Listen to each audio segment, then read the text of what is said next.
Good morning students, welcome to the class. So in our yesterday class we have completed this question and now we are going to attempt the next question.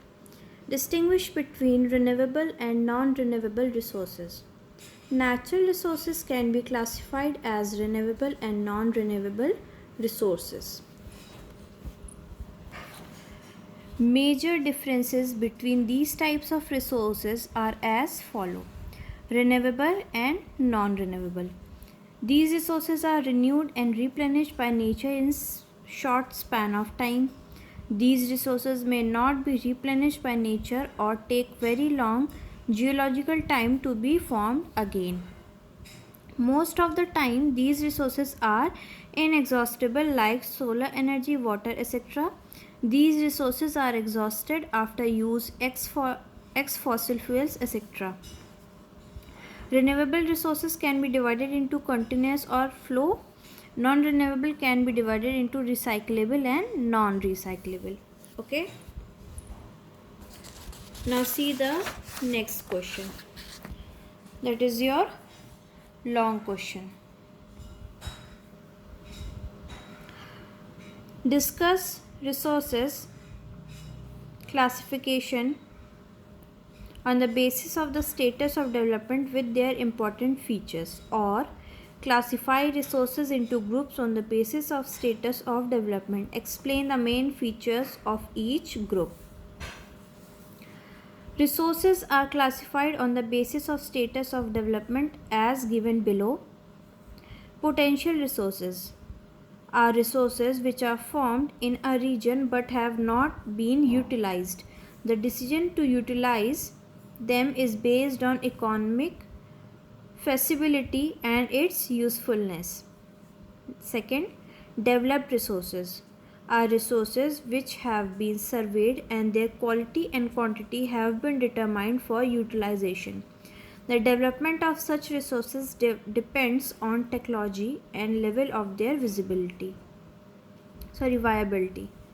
Third, stock resources have the potential to satisfy our needs, but we do not have the appropriate technology to use these economically.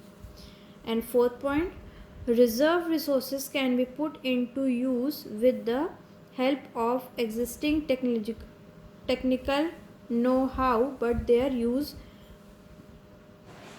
has not yet been started. Now see the next question. Discuss anthropogenic factors of land degradation, or explain any 4 human activities which are mainly responsible for land degradation in India.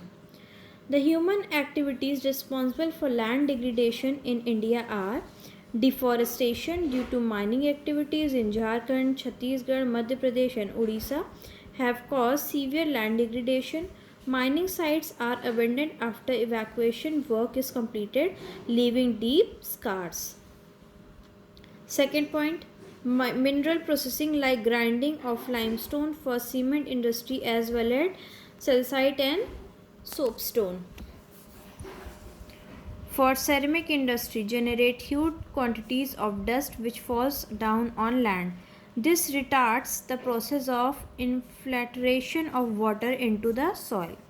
Third point, effluents as waste from industries have become a major source of land and water pollution in many parts of the country. And fourth point, over irrigation in Punjab, Haryana and western Uttar Pradesh is responsible for land degradation due to waterlogging leading to increase in salinity. So these two are your long question, and in board examination these long questions are of 6 marks. Okay, so you have to write these question and answer in your copy, because these question and answer are of NCERT book. Okay, and those questions which are given in your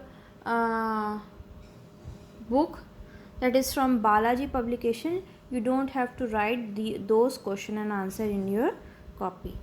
So next chapter we will start in our tomorrow class.